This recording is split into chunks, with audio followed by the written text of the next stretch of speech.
गिबियावनो बयखौबो आंनि दिनैनि गोदान भिडिअ फरायनो लाग्रोबाय। दिनैनि भिडिअआव आङो लाबोदों Assam direct recruitment grade 3 grade 4 साख्रिनि आनजादफोराव फैथावना ससियेल स्टाडिज एबा समाज बिगियाननि माखासे गोनां सोंलुफोर। बेखायनो नोंथांमोना भिडिअखौ जोबजासे नायलांदो। आं दिनैनि कुइसन आरो एन्सारफोरखौ इंराजियाव होनाय जायासै, बर'आवल' होनाय जाबाय। जोंना ग्रेड 3 ग्रेड 4 आनजादाव बर'निबो थाखागोन नालाय। दा कुइसन नाम्बार 1 आव दङ आजाद हिन्द फौजनि जोनोमा जादोंमोन। बाहाय बिनि थार फिननाया जागोन अपसनफोरनि गेजेराव अपसन सि जापानाव। कुइसन नाम्बार 2 आव दङ आजाद हिन्द फौजनि गायसनगिरिया जादोंमोन। बाहाय बिनि थार फिननाया जागोन अपसनफोरनि गेजेराव अपसन ए केप्टेन सोहान सिंह। कुइसन नाम्बार 3 आव दङ माबे सोमावसारनायनि समाव गान्धीया मावगोन नङाब्ला थैगोन स्ल'गानखौ होदोंमोन।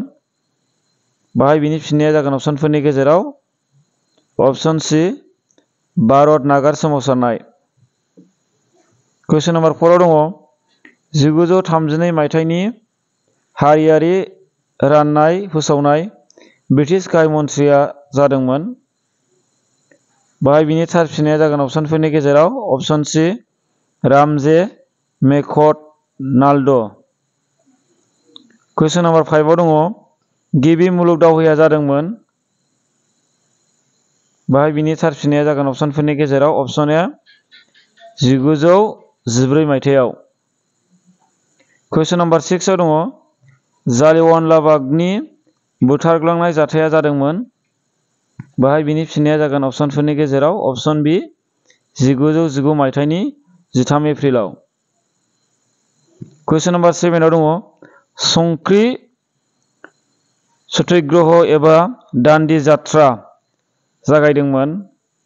बाहाय बिनि फिननाया जागोन अपसनफोरनि गेजेराव अपसन बि 1930 मायथाइनि 12 मार्चनिफ्राय। कुइसन नाम्बार 8 आव दङ रावलाइट आयेन दानाय गभर्नर जेनेरेलआ जाबाय। बाहाय बिनि फिननाया जागोन अपसनफोरनि गेजेराव अपसन डि लर्ड चेम्सफर्ड। कुइसन नाम्बार 9 आव दङ भारतारि गावखुंथाय लीग इन्डियान इन्डिपेन्डेन्स लीग नि गिबि आफादगिरिया जादोंमोन। बाहाय बिनि थार फिननाया जागोन अपसनफोरनि गेजेराव अपसन बि रासबिहारी बसु। कुइसन नाम्बार 10 आव दङ लन्दनाव जथुमनाय नैथि बेंखन टेबोल मेलाव कंग्रेसनि जानानै बाहागो लानाय जादोंमोन। बिनि फिननाया जागोन अपसनफोरनि गेजेराव अपसन बि महात्मा गान्धी। कुइसन नाम्बार 11 आव दङ साइमन कमिसनखौ दानाय जादोंमोन। बाहाय बिनि फिननाया जागोन अपसनफोरनि गेजेराव अपसन सि 1927 मायथाइयाव। कुइसन नाम्बार 12 आव दङ जालियानवाला बागनि बुथारग्लांनाय जाथाय खालामनाय ब्रिटिश बिबानगिरिया जादोंमोन।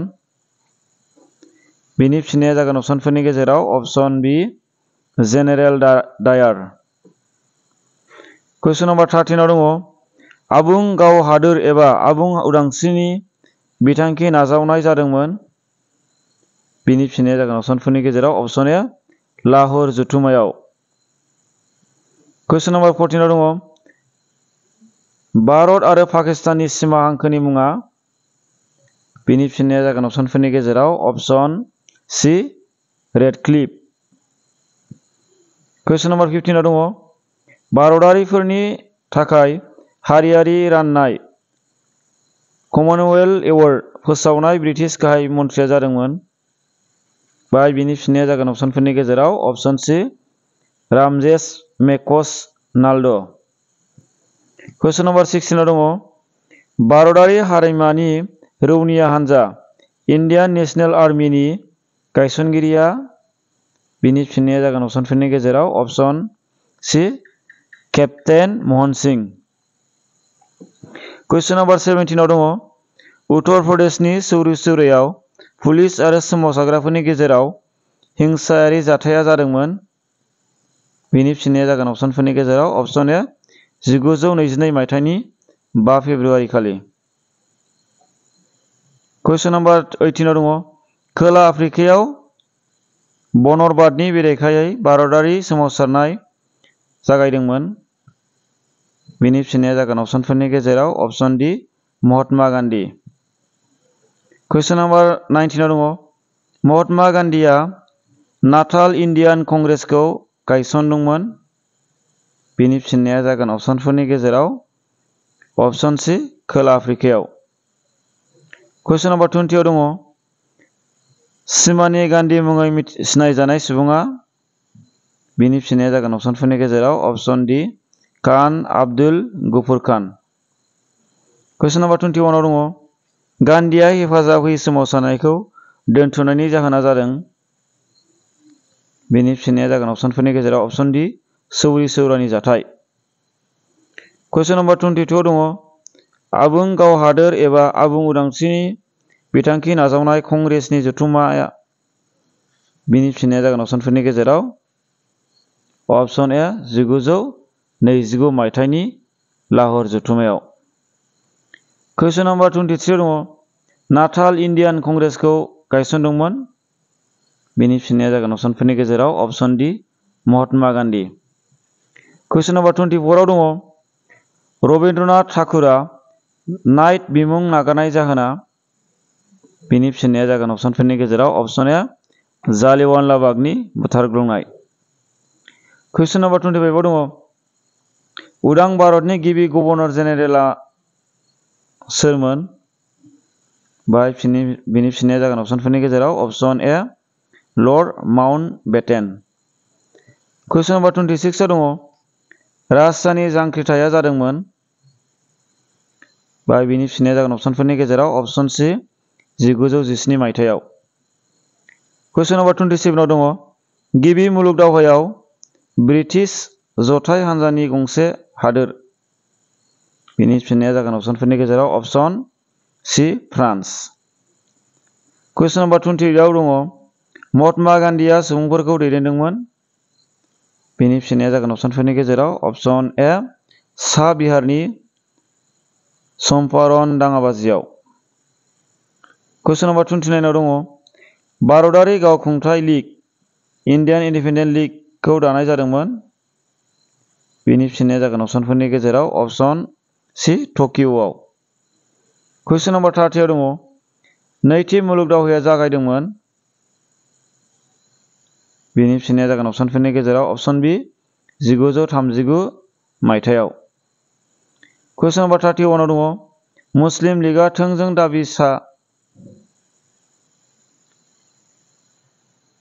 बिनि फिननाया जागोन अपसनफोरनि गेजेराव अपसन सि 1942 मायथाइनि 16 आगस्तआव। कुइसन नम्बर 32 दङ चौरी चौरानि जाथाया जादोंमोन। बिनि फिननाया जागोन अपसनफोरनि गेजेराव अपसन डि 1922 मायथाइयाव।